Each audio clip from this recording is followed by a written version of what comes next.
দেশের প্রধান প্রধান দৈনিক পত্রিকাগুলো তাদের আন্তর্জাতিক শিরোনামে যে খবরগুলো গুরুত্ব সহকারে ছাপিয়েছে তার মধ্যে শুরুতেই থাকছে বিশ্বজুড়ে সন্তান চান ইলন মাস্ক। 4 জন নারীর সাথে সম্পর্কের মাধ্যমে মোট 15টি সন্তান আছে তার। মার্কিন সংবাদ মাধ্যম ওয়াল স্ট্রিট জার্নালের এক প্রতিবেদন অনুযায়ী এখানেই থামতে চান না ইলন মাস্ক বলে তারা জানান। আরো বেশি বংশ বিস্তারে মরিয়া তিনি।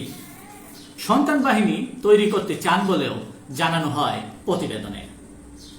ডোনাল্ড ট্রাম্প প্রশাসনের হুমকি, বিদেশি শিক্ষার্থী ভর্তির অনুমোদন হারাতে পারে হার্ভার্ড বিশ্ববিদ্যালয়। রাশিয়াকে মোকাবেলায় পেট্রিয়টিক ক্ষেপণাস্ত্র কিনতে চায় ইউক্রেন। আকাশ প্রতিরক্ষা ব্যবস্থা কেনার অনুমতি দিতে যুক্তরাষ্ট্রকে সরাসরি অনুরোধ জানিয়েছে ইউক্রেন। গাজায় যুদ্ধবিরতির শর্ত মেনে চলেনি ইসরায়েল। রুশ প্রেসিডেন্ট পুতিনের সঙ্গে কাতারের আমিরের সাক্ষাৎ। গাজায় নতুন করে বাস্তুচ্যুত 5 লাখ ফিলিস্তিনি। বৃঙ্গ হয়ে প্রাণের অস্তিত্ব শনাক্ত, সত্য প্রমাণ মিলল। বিজ্ঞানীরা ওই গ্রহটির নাম দিয়েছে K2-18b। বিবিসির প্রতিবেদনে বলা হয়েছে নাসার জেমস ওয়েব মহাকাশ টেলিস্কোপের সাহায্যে গ্রহটির বায়ুমণ্ডলে এই নিয়ে দ্বিতীয়বার ও আগের তুলনায় বেশি সম্ভাবনাময় প্রাণ সংশ্লিষ্ট রাসায়নিক উপস্থিতি পাওয়া গেছে।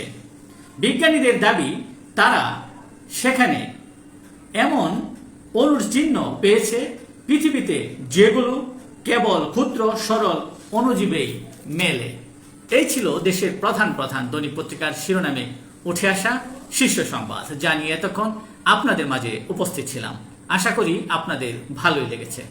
সার্বিক খবরের বিবেচনায় যদি আপনাদের কোনো অভিমত, অভিব্যক্তি, সমালোচনা কিংবা কোনো পরামর্শ থেকে থাকে তাহলে অবশ্যই কমেন্টসে জানাবেন। আপনাদের কমেন্টসের প্রত্যাশায় আজকের মতো এখানেই বিদায় নিচ্ছি। আবারও দেখা হবে আগামীকাল ঠিক একইভাবে। সে পর্যন্ত অবশ্যই ভালো থাকবেন, সুস্থ থাকবেন। আসসালামু আলাইকুম ওয়া রাহমাতুল্লাহ। জুমা মুবারক।